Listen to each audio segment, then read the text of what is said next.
उसके बाद आगे जीआईटी आ जाता है, ठीक है ना। प्राइमरी ट्यूमर कौन सा है जीआईटी का? पैराथायराइड है मेरे ख्याल में। उसके बाद मामू उसके बाद क्या आ जाता है? हाँ, लीवर की हैं और पैंक्रेटाइटिस की हैं, ठीक है। उसका मोस्ट स्पेसिफिक एंजाइम कौन सा है पैंक्रेटाइटिस में, और लीवर में कौन कौन से एंजाइम्स हैं, ठीक है। उसके बाद आगे क्या आ जाएगा? आगे मस्कुलोस्केलेटल आता है, ठीक है। मल्टीपल माइलोमाज हैं, उसके अंदर कुछ सार्कोमाज हैं, बोन ट्यूमर जो हैं, ठीक है। पेजेट डिजीज़ है। उसके बाद एसएलई आ जाती है, जॉर्जन सिंड्रोम है। और HLA-B27 अनकाइलोजिंग स्पॉन्डिलोआर्थराइटिस जिसमें सोरियासिस है, और रेटर सिंड्रोम है, आईबीडी है। उसके बाद न्यूरोनाटमी को छोड़ दफा कर, ठीक है ना, इसमें बस माड़ा मोटा पढ़ लें। उसके बाद आगे आ जाता है रेनल को तुझे पता है कौन कौन से हैं? नेफ्रोटिक में क्या होता है, कितनी होती है? मोर देन 3 होती है, और नेफ्रेटिक में लेस देन 3.5 होती है, ठीक है। और मिनिमल चेंजेस बच्चों में होती है, ग्लोमेरुलोनेफ्राइटिस अडल्ट में होती है। एक में डोम ट्रैक अपेयरेंस होता है, एक में टिम ट्रैक अपेयरेंस होता है, ठीक है। उसके बाद हाँ, उसमें एंडोक्राइन में जो ना हैपोथायराइडिज्म को तुझे फ़र्क होना चाहिए तो किस तरह फ़र्क करते होते हैं। उसके बाद मामू आ जाता है वो, अल्लाह तेरा भला करे, रेस्पिरेटरी को तुझे पता होना कौन सा वो है, ठीक है। ब्लू ब्लडर एक पिंक पफर है, और उसमें लंग कैंसर आ जाएगा। बस चीज़ें आसान ही हैं इंशाल्लाह। मैंने नेट पे रिवाइज करनी है अभी ना, ये पैथोलॉजी आखिरी दिन से एक दिन पहले जुमेरात वाले दिन देखूंगा। उसके बाद पेजेट डिजीज तुझे पता है सारी चीज़ें नॉर्मल होता है सिवाय ALP के, सकल साइज जो बड़ा हुआ होता है इसके अंदर। विंग सार्कोमा का क्वेश्चन कर सकते हो, उसमें क्या होता है? ओनियन लाइक शेप होती है, ठीक है। उसमें क्या है, T जो है ना 11 और 22 होता है। उसके बाद ओस्टियोसार्कोमा है, उसमें कोडामेन ट्रायंगल होता है, ठीक है। ये डायफेसिस होती है इसके अंदर। उसके बाद जाइंट सेल है जिसमें बबल सोप अपेयरेंस होती है। ये बिनाइन ट्यूमर्स हैं, और जो पहले 2 बताएं वो मेलिग्नेंट हैं। उसके बाद मल्टीपल माइलोमा का तुझे पता है लाइटिक बोन लियंस आएंगे, जहाँ पे तू लाइटिक बोन लियन देखे ना, इसके जो है निमोनिक है ना क्रैब है, हाइपरकैल्सीमिया होगा, रेनल इम्पेयरमेंट होगी, और अनीमिया है, मेरे ख्याल अनीमिया है, और लाइटिक बोन लियंस हैं, ठीक है। उसके बाद कोलोरेक्टल कार्सिनोमा है, ठीक है। उसमें क्या होता है, राइट साइड पे तो ब्लड लॉस हो जाएगा, अनीमिया हो जाएगा, और लेफ्ट साइड पे जो है ना कंजेशन हो जाएगी। इसके जो हम वो करते होते हैं ना, चेक करते होते हैं एक्सरे वो टेस्ट जो करा, तो उसमें एप्पल कोर लेन आएगी, एप्पल कोर लेन। और SLE जो ड्रग्स हैं, SLE जो काज करती हैं वो है हिप्पा है, हाइड्रोलाजीन है, और प्रोकिनामाइड है, और जो है अल्फा मिथाइल डोपा है। आई से मेरे माइंड से निकला हुआ, हिप्पा आई का पता नहीं क्या है इसके यार। उसके बाद हैपर का तुझे पता है, हैपो में जो है ना TSH इंक्रीज होगा, T3 T4 जो है डिक्रीज होंगे, ठीक है। और उसमें जो है ना TSH लो होगा हैपर में। उतनों ने पूछनी, ज़्यादा तो नहीं पूछना ना उन्होंने मामू। और हाशिमोटो थायराइड दैट जो है ना हैपो का मेन काज है, और ग्रेव डिजीज जो है इसकी है। उसके बाद डायबिटीज़ जो है, ठीक है। इसमें जो HbA1c जो है ना, ये मेरे ख्याल में कितने से ऊपर होता है यार, मोर देन कितना होता है HbA1c। टेम्पोरल आर्थराइटिस है इसमें, यानी कि टेम्पोरल साइड में यानी कि पेन होगा, सवेयर पेन। ESR इसमें इंक्रीज होगा। टेम्पोरल आर्टरी बायोप्सी लेते होते हैं, स्टीराइड देते होते हैं, ठीक है। और टक्कायासु डिजीज है जो पल्सलेस है। उसका कोली आर्थराइटिस निडोजा है, वो हेपेटाइटिस B के पेशेंट के साथ आएगा, ठीक है। ऑर्गन सारे इन्वॉल्व होते हैं सिवाय लंग्स के। उसके बाद जो है कावासाकी डिजीज़ है, लेस देन 4 साल के बच्चे में होगी। उसमें क्या है कि टंग जो है ना स्ट्रॉबेरी टंग होगी। स्ट्रॉबेरी टंग इसमें होती है, स्कारलेट फीवर है मेरे घर में, उसमें होती है। अमाइड्रोन को पूछ सकता है साइड इफेक्ट, ये हैपो भी करते हैं, हैपर भी करते हैं कि उसके अंदर के लिपोलिक इफेक्ट्स हैं, ठीक है। ये क्लास 1, 2, 3, 4 इसमें पाई जाती होती है। और जब भी हम अमाइड्रोन देते हैं, जब उसके LFTs RFTs वगैरह चेक करते होते हैं, और TFTs भी चेक करते हैं। और जो DKA की मैनेजमेंट है उसमें हम क्या देते होते हैं, रेगुलर देते होते हैं। मेरे क्रिस्टलिन जो है इंसुलिन हम ही देते होते हैं। और इसकी जो ड्रग्स है ना, तो पहले जो है ना, जो क्या कहते हैं, इंटरमीडिएट एक्टिंग है मेरे ख्याल लैग है, लेस्प्रोस्पार्ट ग्लूसिलीन है, फिर शार्ट एक्टिंग है, ठीक है। उसके बाद इंटरमीडिएट नहीं, उसके बाद जो है NPH है वो पता नहीं कौन सी है। उसके बाद लॉन्ग एक्टिंग है, लॉन्ग एक्टिंग में ग्लार्गीन है, नहीं हाँ ग्लार्गीन है और एक और भी है। और बीटा ब्लॉकर का जो साइड इफेक्ट है ना वो डिस्लिपिडीमिया करती होती है, मेरे को मेटोप्रोलोल है, मेटोप्रोलोल डिस्लिपिडीमिया करती है। वैसे तो ये ड्रग इंड्यूस्ड यानी कि वो फर्स्ट डिग्री हार्ट ब्लॉक भी करते हैं, ये हम इसको कंजेशन भी करते होते हैं। कंजेस्टेड अगर पेशेंट है उसमें हार्ट फेलियर वाले पेशेंट में हम ये कंट्राइंडिकेटेड हैं अतीब भाई। उसके बाद जो है जी अडीनोसिन है, PSVT में मेरे ख्याल यूज़ होती है। उसके मैग्नीशियम है जो हम देते होते हैं एक्लेम्शिया में। डिजोक्सिन है, डिजोक्सिन का तो ये पता है वो हम उसका जो साइड इफेक्ट हाइपोक्लीम है। इसके साथ जो है ना क्विनिडीन वगैरह और ये लूप डाययूरेटिक, थायराइड डाययूरेटिक्स भी नहीं देते होते। बाकी इसमें डेस्मोप्रेसिन है, डेस्मोप्रेसिन का तुझे पता है किस में यूज़ होती है, ये नेचुरल एनोरेसिस में भी देते हैं। और एक्ट्रीटाइड है मेरे ख्याल बाइपोमा वगैरह में ये यूज़ होती है। उसके बाद डोपामिन एगोनिस्ट हैं, ग्लार्गीन फला यानी कि जो यूज़ होते हैं प्रोलैक्टिन को वो करने के लिए। और डायबिटिक केटोएसिडोसिस है, उसको तुझे पता है कश्मल वो ब्रीदिंग होगी, कीटोन्स आ रहे होंगे। उसके बाद अतीब भाई आ जाता है वो यार रेस्पिरेटरी की ड्रग्स का तुझे पता है कौन कौन सी हैं। H1 ब्लॉकर हैं, ठीक है, हिस्टामिन 1 ब्लॉकर यानी कि वो हो गए डाइफेनहाइड्रामीन, फ्लाहाइड्रामीन। दूसरे में जो आ जाते हैं सिट्रोजिन वगैरह वगैरह आ जाती हैं, ठीक है। उनके जो ऊपर वाले फर्स्ट जनरेशन है ना जो वो सेडेशन एलर्जी ज़्यादा करते हैं, जो सेकंड जनरेशन है इसमें एलर्जी कम होती है और सेडेशन भी कम होती है, लेस सेडेटिक होती हैं। इसमें डेक्सामेथ्सोफिन है, N-एसिटाइलसिस्टीन है, ये हम उसमें देते हैं COPD में देते होते हैं। उसके बाद है जी एंड कंजेशन की जो नेजल कंजेशन में जो यूज़ होती हैं। उसके बाद अतीब भाई आपके पास ड्रग्स आ जाती हैं जी पल्मोनरी हाइपरटेंशन में, यानी कि बुजेंटिन है, यह हेपेटोटॉक्सिक है बुजेंटिन, और सिल्डेनाफिल है। उसके बाद एक एसो के साथ है तीसरी, वो मुझे नाम नहीं आता पूरा। उसके बाद अतीब भाई आगे क्या आ जाता है, अगले पेज के ऊपर क्या था यार, अगले पेज के ऊपर आ जाता है मेरे भाई। उसके बाद एंटी ट्यूमर ड्रग्स करनी नहीं है वैसे, वारफरीन और एस्प्रिन और हेपरिन का तुझे पता है, TPA वगैरह का तुझे पता है, ठीक है। जब हम वारफरीन दे देती है और INR पहले चेक देखते, अगर INR ना हो तो फिर PT देखेंगे, PT वो टिक करेंगे। और हेपरिन में हम APTT करते होते हैं। इसका जो है एंटीडॉट है प्रोटामीन सल्फेट है, उसका है विटामिन K और FFP है। अगर हम एमरजेंसी में देना हो ज़रूरत हो तो FFP देंगे, वरना हम विटामिन K देते होते हैं। उसके बाद मामू आ जाती है किडनी की ड्रग। किडनी की ड्रग का तुझे पता है, ठीक है, मैनिटॉल है, मैनिटॉल का काम क्या है। उसके बाद वही लूप डाययूरेटिक्स के साइड इफेक्ट्स क्या हैं। और डांग है मेरे ख्याल में, और डांग हाइपोक्लेमिया फलां करती होती हैं। और थायराइड डाययूरेटिक्स जो है वो हाइपरकैल्सियूरिया करती है, नहीं हाइपरकैल्सीमिया करती है, ये हाइपरकैल्सियूरिया करती है। लूप डाययूरेटिक हाइपरकैल्सीमिया मैनेजमेंट में यूज़ होती है। उसके बाद अतीब भाई क्या बचता है फिर, स्पाइरोनोलैक्टोन है, पोटेशियम स्पेयरिंग। उसके बाद एंजियोटेंसिन कन्वर्टिंग एंजाइम इनहिबिटर्स हैं, उसकी इंडिकेशन क्या है वो तुझे पता है। ARBs हैं, उनका तुझे पता है। उसके बाद मामू कोई नियासिन वगैरह है, ये HDL लेवल जो है इंक्रीज करती होती है।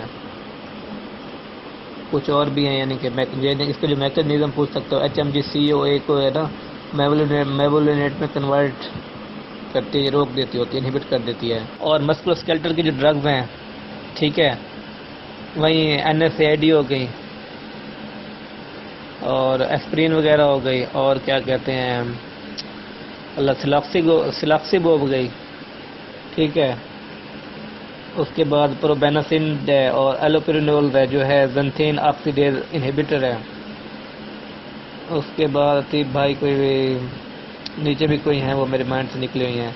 हाँ, और जो है उसकी एक रहेगी ना GIT की ड्रग्स जो हैं, GIT की ड्रग्स अतीब भाई जो है बुल्क फार्मिंग जो है पिसाइलियम है, वो मैग्नीशियम है मेरे ख्याल में, उसके बाद अतीब भाई इसमें कुछ हैं और भी।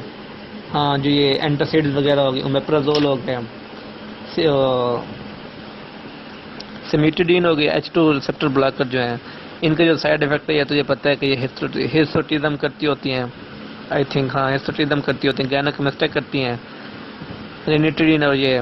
बट रेनिटिडीन का जो साइड इफेक्ट है ना, उससे सिमिटिडीन से कम है। और ओमेप्राजोल का तुझे पता है ये फर्स्ट लाइन यूज होता है उसमें ज़ोलिंजर एल्सन सिंड्रोम में, ठीक है, ड्रग ऑफ चॉइस है। उसके बाद वहीं एंटासिड्स हैं, इनका जो मेन साइड इफेक्ट है ये टोटली हाइपोक्लेमिया करती हैं। जो एल्युमिनियम है ना,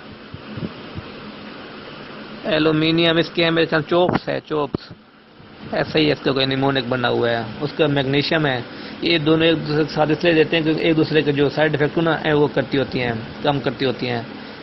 एल्युमिनियम मिनिमम होता है और जो मैग्नीशियम के साथ मोर गोल्ड WC। उसके बाद सुक्राल्फेट और बिस्मथ है, ऐसा ही है नतीब भाई।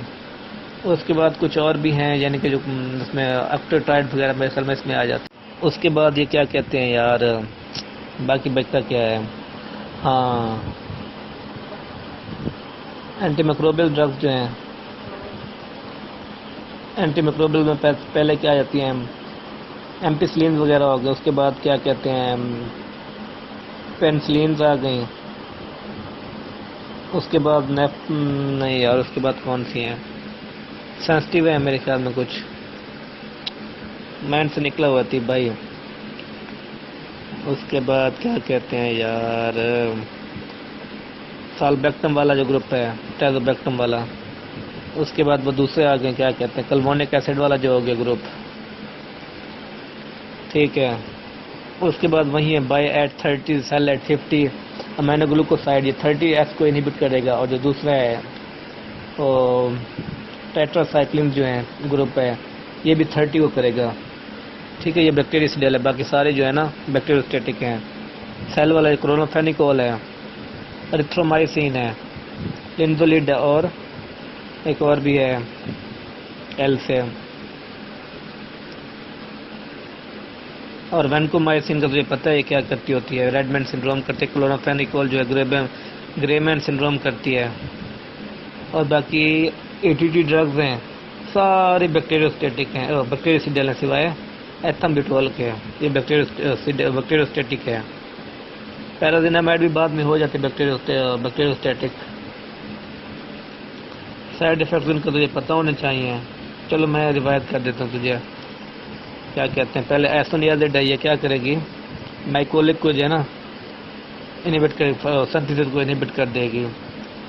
उसके बाद हेपेटोटॉक्सिक है और न्यूरोपैथी करती होती है। और हाँ, इसका एक जो और है ना, लीस्ट जो है ना, वो यार ये ब्लरिवियन भी करती है। और उसके बाद रिफेम्पिसिन है, ये DNA डिपेंडेंट RNA पॉलीमरेज को इनहिबिट करेगी, ठीक है। इसकी हेपेटोटॉक्सिक है, ये फ्लू लाइक सिम्टम देगी, फीवर वगैरह भी आएगा इसमें। Flu like symptom interferon alpha भी देता है। लास्ट टाइम क्वेश्चन तो जब मैं गलत लगा के आ गया, मैं एथैक्लोविर लगा के आ गया। उसके बाद भाई पैराजिनामाइड जो है ये क्या करेगी, ये गोट वगैरह देती होती है, आर्थराइटिस वगैरह होता है। एथम्बिटोल आइसोलेटेड है, ठीक है। और अगर कोई हेपेटाइटिस का पेशेंट है ना, तो हम उसमें ये 2 ड्रग्स देते होते हैं, पैराजिनामाइड और एथम्बिटोल शार्ट, यानी कि यूज़ के लिए। और उसके बाद स्ट्रेप्टोमाइसिन भी हम देते होते हैं, ये ओटोटॉक्सिक है। और ये भी जो है ना, ये 30 को इनहिबिट करती है, स्ट्रेप्टोमाइसिन। उसके बाद फ्लोरोक्विनोलोन्स हैं। फ्लोरोक्विनोलोन को तो ये पता है DNA गायरेज 2 और DNA गायरेज 4 को इनहिबिट करती हैं, ठीक है। साल्बुटामोल यानी कि शॉर्ट एक्टिंग, फिर लॉन्ग एक्टिंग है मेरे ख्याल में। फिर थियोफाइलिन है, इपरट्रोपियम है जो शॉर्ट एक्टिंग है, टाइट्रोपियम जो है लॉन्ग एक्टिंग है, ठीक है। उसके बाद लिकोट्राइन्स हैं। उसके बाद जिलुमिब है जो यानी कि इनहिबिट करती है AA को लिकोट्राइन में कन्वर्ट होने से, ठीक है। बस इतनी का साइड इफेक्ट जो है ना, ये टंडन वो करती होती है, ओल्ड एज में टंडन डैमेज कर देती है। बच्चों में ये ग्रोथ को रिटार्डेशन करती है, ग्रोथ रिटार्डेशन करती है। इतने काफ़ी हैं तीबा, इतने ही पूछेंगे, अल्लाह करेगा। और हाँ, एक तो भूल गई ना, वो सेफ्ट्रोजोन वाला कौन सा ग्रुप है यार? हाँ, सेफेलोस्पोरिन, ठीक है। First generation, second generation, third, fourth, fifth. Ceftaroline है, सेफीपाइम है मेरे ख्याल में, और थर्ड में ये सेफ्ट्रोजोन वगैरह आ जाता है। फर्स्ट में सेफोरेक्सीम है मेरे ख्याल में, ऐसा ही है कोई। हाँ, सेफाजोलिन जो है ना, ये इसमें यूज़ करते हैं इन्फेक्शन, यानी कि सर्जिकल इन्फेक्शन में ना यूज़ करते होते हैं। सेफ्ट्रोजोन को मुझे पता है गुनोरिया वगैरह में। सूडोमोनास में सेफ्ट्रोजोन की बजाय एक और है, सेफ्ट्रोजिडीम है मेरे ख्याल में यूज़ होती है। और उसके बाद हेमाटोलॉजी में जो है ना, पॉलीसाइथेमिया वीरा का क्वेश्चन आ सकता है। उसमें मास्ट सेल डिस्ट्रक्शन हो जाती है विद फिब्रोमाइल्जिया, ठीक है। फिजियोलॉजी, जो कार्डियो फिजियोलॉजी ना, उसमें कार्डियक आउटपुट का क्वेश्चन आ सकता है, ठीक है। Cardiac output is equal two stroke वाले मल्टीप्लाई हार्ट रेट, ठीक है।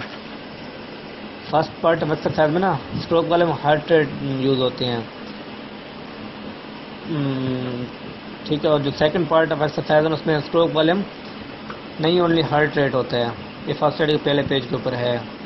इजेक्शन फ्रैक्शन को मुझे पता है, स्ट्रोक वाले में is equal over EDV, stroke वाले में ईडीवी नफी ईएसवी, मीन आर्टियल प्रेशर जो है वो systolic pressure, two third of systolic pressure plus 1/3 of diastolic pressure है मेरे ख्याल में इसका। और पल्स प्रेशर है जो सिस्टोलिक प्लस डायस्टोलिक प्रेशर हो गया। और अतीब भाई उसके बाद अगले पेज पे क्या था, एक तो भूल जाती हैं चीज़ें। कुछ अल्जीमर से रिलेटेड क्वेश्चन आ सकते हैं, ठीक है। सब्सटेंशियल नाइग्रा वगैरह होगा उसमें, स्टेट वो रेस्टिंग ट्रीमर होगा। जो दूसरा एक है ना, वो सेरिब्रल लियन है ना, उसमें स्टैटिक ट्रीमर होगा। अब सेंस सीजर जो है ना, उसमें 3 स्पाइक्स होंगी, और स्पाइक्स विद क्या कहते हैं, टोनिक क्लोनिक, वो मेरे ख्याल में और है सीजर। और सवेर एडिक ऑफ माई लाइफ, सब अर्चनेट हेमरेज है। और मैग्रेन का तुझे पता है कुछ टाइम के लिए होता है। मैग्रेन की जो फर्स्ट लाइन है ना, वो NSAID है, ठीक है।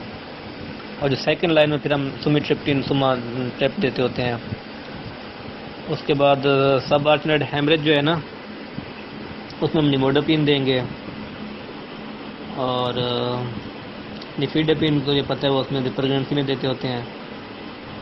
ही लव माई नियोनेट्स, ये निमोनिक है ना। हेडलाजीन, लीवाडोपा, लबिटालोल, मिथाइल डोपा और नफीडापिन। ईवीटी के लिए जो है ना डी डैमर करते होते हैं, एलिवेटेड डी डैमर होगा। और वैसे इसका जो है ना मेरे ख्याल में हाँ, क्या कहते हैं, इसकी जो इन्वेस्टिगेशन ऑफ चॉइस है वो मेरे ख्याल में वो है कलर डॉपलर है। और दूसरे में जो है ना पल्मोनरी एम्बोलिज्म में वो CT स्पायरल और VQ है। तो ब्रेस्ट कैंसर के लिए जो है ना सबसे ज़्यादा जो है ना इफेक्टिव हम मेमोग्राफी करते हो, मेमोग्राफी, ठीक है। और एक था नेगेटिव रिजल्ट, ट्रू नेगेटिव जो होता है ना, negative test in disease person, और फॉल्स नेगेटिव जो है ना, negative test in non disease person, false negative. Doctor साहब, टी कलर यूरिन जो है ना, वो आता है पोर्फिरिया कुटिनिया टार्डा के अंदर, ठीक है। जहाँ पे टी कलर यूरिन आ जाए पिक कर लेना है, लॉग कर लेना है। नेफ्राइटिक सिंड्रोम है, वो आपको पता है कि इसमें प्रोटीन यूरिया लेस देन 3.5 ग्राम पर डे होगा। इसमें एक्यूट पोस्ट स्ट्रेप्टोकोकल इन्फेक्शन है, मीन के जो ग्रुप यानी कि पेशेंट होते हैं ना, उसको पहले होते हैं group A beta streptococcal infection होगा, स्किन का, थ्रोट का, फेरेंक्स का, ठीक है ना। उसके बाद ये 2 से 3 हफ्तों के बाद पेशेंट आता है कोला कलर यूरिन लेके, हेमाचूरिया लेके, क्या कहते हैं, पेरी ऑर्बिटल एडीमा लेके, ठीक है। लम्बी बुमी इसकी अपीयरेंस होती है, RBC कास्ट होगी, ग्लोमेरुलाई भी पाए जाएंगे। उसके बाद मैंने डॉक्टर साहब नेफ्रोटिक सिंड्रोम पढ़ी। नेफ्रोटिक सिंड्रोम तो आपको पता है, उसमें प्रोटीन यूरिया जो है ना मोर देन 3.5 ग्राम पर डे होगा, हाइपोअल्बुमिनीमिया होगा, एडीमा होगा, हाइपरलिपिडीमिया होगा, फैटी कास्ट होती है, ओवल शेप या फैटी कास्ट के साथ पेशेंट आता होता है, ठीक है। उसके बाद उसकी टाइप्स थी कुछ, मिनिमल चेंज डिजीज है मोस्ट कॉमनली इन किड्स, ठीक है ना। उसके बाद जो है ना इसके अंदर लिपिड नजर आएगा पीसी, प्रॉक्सिमल कन्वर्टेड ट्यूब्यूल्स के ऊपर, ठीक है। और बाकी बेयर पोडोसाइट फुट पता नहीं क्या प्रासिद होता है, इफेक्ट होते हैं, ठीक है ना, फेसमेंट ऑफ पोडोसाइट फुट। उसके बाद ये रिस्पॉन्स कर जाता है कॉर्टिकोस्टेरॉइड को, ठीक है। नॉर्मल ग्लोमेरुलाई भी होती है इसके अंदर। उसके बाद था फोकल सेगमेंटल ग्लोमेरुलोनेफ्राइटिस। उसमें क्या होता है कि हिस्पानिक जो होते हैं या अफ्रीकन या अमेरिकन होते हैं, वो एचआईवी के साथ या एसएलई के साथ, हेरोइन के साथ, ओबेसिटी के साथ आएगा पेशेंट, ठीक है। और ये रिस्पॉन्स नहीं करते स्टीरॉयड को। बाकी सेगमेंटल स्क्लेरोसिस हाइलिनोसिस होगा मेरे ख्याल में। उसके बाद था मेम्ब्रेनस नेफ्रोपैथी। मेम्ब्रेनस नेफ्रोपैथी भी इसका एक क्वेश्चन है। ये ऑटो एंटीबॉडीज होते हैं फास्फोलाइपेज A2 रिसेप्टर थी मेरे ख्याल में। ये ड्रग्स के साथ भी आता है, NSAID जो यानी कि ज़्यादा यूज़ करते हैं, पेंसिलामीन जो पेंसिलिन यूज़ करते हैं, HBV और HCV मोस्ट कॉमन है, ठीक है। मोस्ट कॉमन विद जब ये पेशेंट आता है ना, स्पाइक एंड डोम अपीयरेंस होगी इसकी, तो आप पिक कर सकेंगे कि ये मेम्ब्रेनस नेफ्रोपैथी है। डॉक्टर साहब आपको मैं रेनल सेल कार्सिनोमा पढ़ाऊँ। रेनल सेल कार्सिनोमा क्या होता है? ये ओरिजिनेट करता है प्रॉक्सिमल कन्वर्टेड ट्यूब्यूल से, फिर ये चला जाता है रेनल वेन में, इन्वेट कर जाता है रेनल वेन में, वहाँ से फिर इन्वेट करते हुए ना ये फिर इन्फीरियर वेना केवा में जाएगा, वहाँ से फिर ये होमेटोजीनियस की स्प्रेड होगी, फिर चला जाएगा किडनी और उसमें बोन और लंग्स में, ठीक है। ये हो गया इसकी पैथोफिजियोलॉजी। उसके बाद जो है ना, ये जब पेशेंट आपके पास आता है क्या क्या कॉम्प्लिकेशन लेके आता है, क्या क्या सिम्टम लेके आता है इस तरह है कि एक तो उसे फ्लैंक पेन होगा, हेमाचूरिया होगा, पल्पेबल मास होगा, पॉलीसाइथीमिया के साथ होगा, फीवर होगा, वेट लॉस होगा, ठीक है ना। आप इसको इजीली पिक कर सकते हैं, it's a case of renal cell carcinoma. But इसमें क्या है कि ये 50 to 70 ईयर्स के दरमियान जाके होता है, ठीक है।